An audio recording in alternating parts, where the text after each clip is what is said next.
Bom dia, meu povo. Como é que vocês estão? Exatamente 5 horas e 22 minutos no momento que eu estou gravando este vídeo. Peço perdão por não ter saído no horário habitual. Estava bem cansado, bem exausto ontem, resolvendo os BO. E aí acabei pegando no sono. Mas compromisso diário com você, torcedor tricolor, torcedora tricolor. Tá aqui de manhã cedinho. Já tem vídeo novo no Sou Mais Bahia. E hoje a gente vai falar sobre o modo de investimento do City Football Group, e especificamente nesse caso do Manchester City, no futebol sul-americano, e analisar como isso pode refletir positivamente a médio e longo prazo no Esporte Clube Bahia. Tem mais um jogador que tem sido observado pelo City Football Group, que se destacou aqui, já foi para a Inglaterra e que pode chegar lá na próxima temporada, repetindo um caminho aí parecido com outros atletas que obtiveram êxito por lá. A gente vai falar sobre isso, sobre a Série A do Bahia, tabela de classificação, destaque individual e outras coisas mais. Vamos que vamos para mais um conteúdo aqui no canal.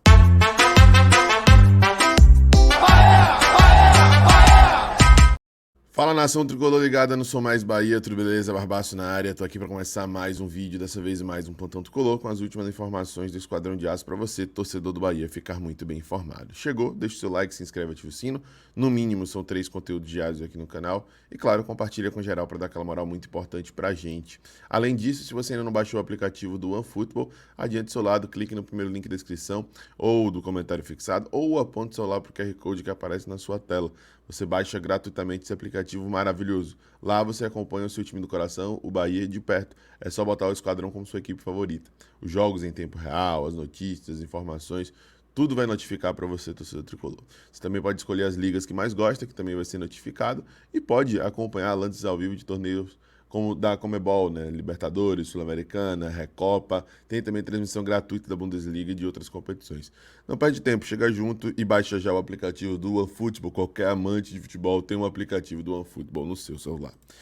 Gente, primeira informação do nosso plantão tricolor de hoje, o SofaScore deu um destaque importante para Everaldo, né? E aí surgiu o dilema nas redes sociais. Está sendo subestimado ou os números estão enganando? E esse questionamento eu faço para você, torcedor tricolor, também.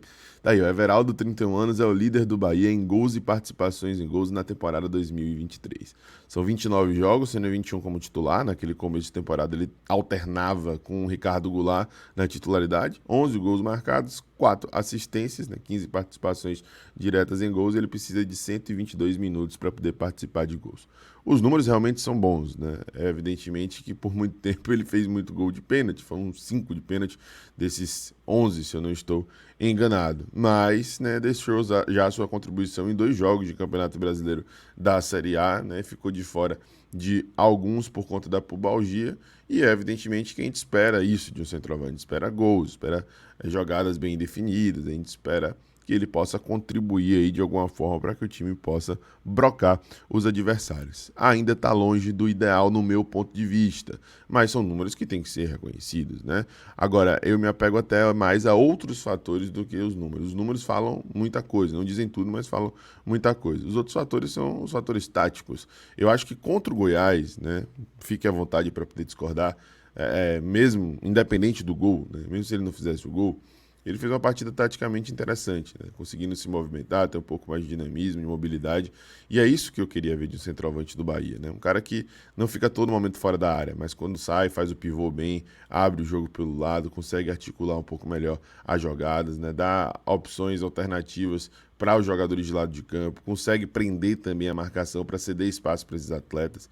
E mesmo sem estar tão bem taticamente, sem corresponder tanto em outros jogos, ele ainda conseguiu prender um pouco mais a marcação, né? O Bahia hoje precisa jogar com o camisa 9, precisa jogar com uma referência para esse esquema de jogo poder funcionar, né? E Arthur Salles definitivamente não correspondeu quando teve a oportunidade. Mingote, poucas chances teve até o momento, porque estava lesionado, está voltando agora, e Everaldo é o centroavante do Bahia, né? Então tomara que esses números possam aumentar, que ele possa evoluir, que ele possa progredir, mas eu acho que os números positivos não isentam ele de outras responsabilidades, né? A gente torce pela evolução aí do atleta no final das contas.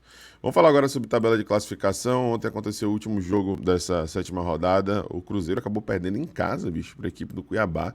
Cuiabá surpreendendo aí, ganhou de 1-0 com gol de Daverson, né, com entrevista de resenha de Daverson e tudo mais. e o perfil oficial do Brasileirão divulgou aí a tabela de classificação, com o Bahia aparecendo ali em 13º. O triunfo do Cuiabá fez com que o Cuiabá passasse de vários times aqui, inclusive colocando o Vasco na zona de rebaixamento e ultrapassando o Internacional, nosso próximo adversário. Mas evidentemente que ainda é muito precoce, né? A gente tá vendo ali que tá todo mundo com a mesma pontuação e a única coisa que muda aí aqui, o 17º para o 13º, que é o Bahia, é um ponto, né? Então não tem como bobear, tem que ficar ligado, tem que ficar atento, e a gente vai ter uma sequência pesada aí pela frente. Torçamos para que o Bahia consiga passar pela prova, né? Conseguir, né, respirar aí no Campeonato Brasileiro da Série A. Olha, teve uma matéria importante do Globo Esporte falando sobre os tropeços do Bahia nessa maratona aí, né? E agora teremos uma semana de trabalho que começa no dia de hoje, efetivamente, na terça-feira, para poder ir para o próximo jogo, né? O Globo Esporte destacou: a Bahia empilha tropeços em maratona de maio, mas ganha fôlego antes dos 2 últimos jogos. Para voltar a vencer após 4 duelos, o Tricolor contará com maior período de descanso e preparação. Serão 8 dias de intervalo até enfrentar o Internacional no domingo no Beira-Rio. A maratona de jogos realizada em maio pesou negativamente na conta do Bahia.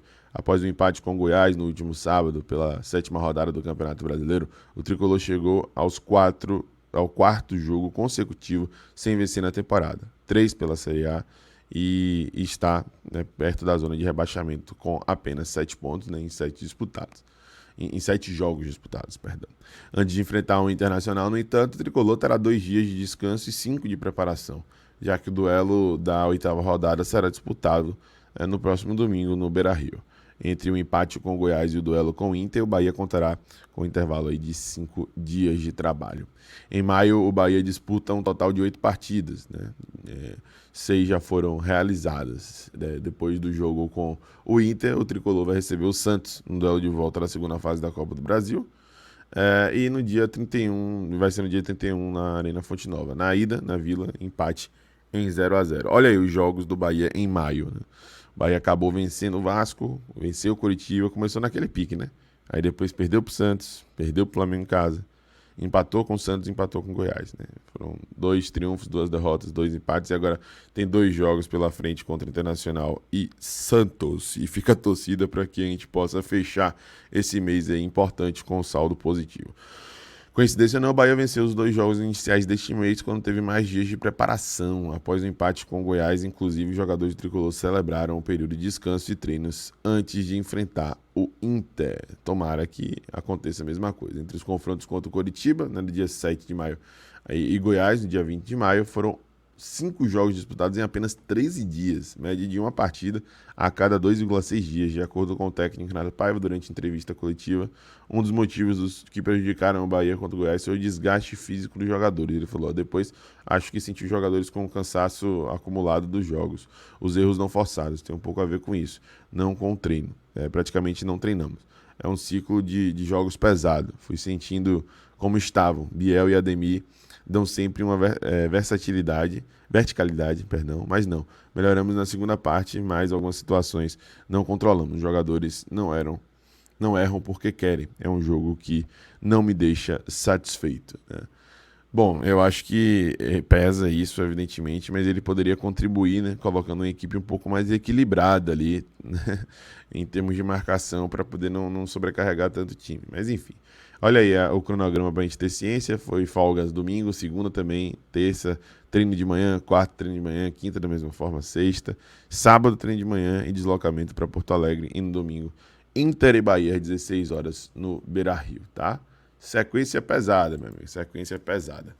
Gente, vamos falar agora sobre investimentos do City Football Group. Ontem saiu uma informação de uma fonte que eu tenho muita segurança e acompanho de perto lá do Paraguai, que é o Bruno Ponte, de que o City estaria cogitando a possibilidade de, na próxima janela, no próximo mercado de transferências, né, agora que a temporada terminou, né, na Premier League lá, o City já foi campeão, agora tem a FA Cup e a Champions League pela frente, né, teria aí como alvo o Júlio Enciso, jogador paraguaio, que se destacou bastante vestindo a camisa do Libertad, ainda muito novo, ainda muito jovem. Hoje, por exemplo, ele tem 19 anos de idade e ele já tinha feito 2 temporadas regulares pela equipe do Libertad, né?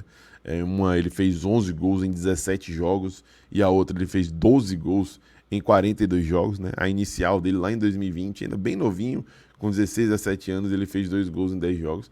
E nessa temporada ele vestiu a camisa do Brighton, né?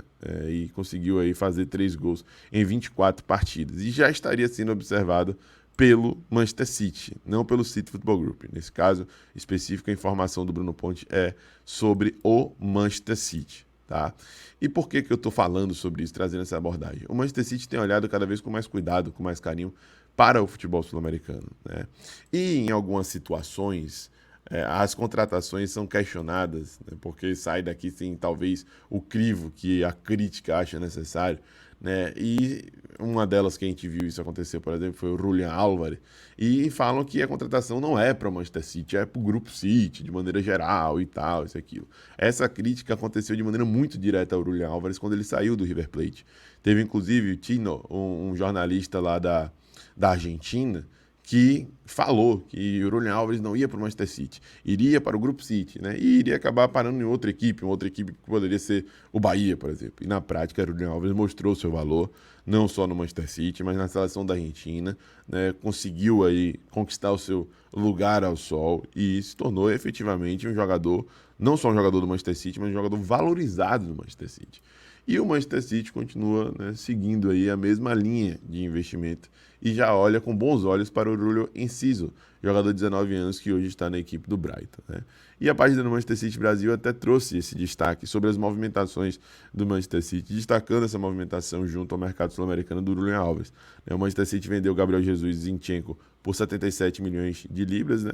E o próprio Manchester City comprou Haaland e Julián Álvares por 65 milhões de libras, né? Não é sobre quanto você gasta, mas como você gasta. E aí, provavelmente, você vendo isso agora vai ver a realidade do Bahia e falar, mas o Bahia também gastou muito com jogadores que não renderam e tal, isso e aquilo, como é que fica? Pois é, eles também vão errar e podem errar bastante no meio dessa caminhada, no meio desse processo, por mais que esses jogadores que estão aqui, como por exemplo Chaves, ainda tenham a possibilidade, a oportunidade de dar a volta por cima, né? E a gente torce para que ele e outros jogadores consigam dar essa volta por cima. Mas o destaque principal no vídeo é para poder chamar a atenção em como o City tem investido no futebol sul-americano. Como eles têm observado, analisado a possibilidade de investir no futebol sul-americano diretamente para o Manchester City, mas quem sabe respingando aqui, né? Então, o Júlio Enciso pode ser a próxima movimentação do Manchester City, pode ser a próxima movimentação do City Football Group para a equipe principal, a equipe de Manchester, né? E é um jogador que a gente tem que ficar de olho aí também, né? Hoje ainda distante da nossa realidade, mas quem sabe, né? Quem sabe. Júlio Enciso pode ser a próxima movimentação da parte deles, tá? Gente, é isso. Este foi o nosso Plantão Tricolor de hoje. Se gostou, deixe seu like, se inscreve, ativa o sino, compartilha com geral. Até a próxima. Forte abraço. Eu sou Mais Bahia. Eu sou Mais do Nordeste. E você?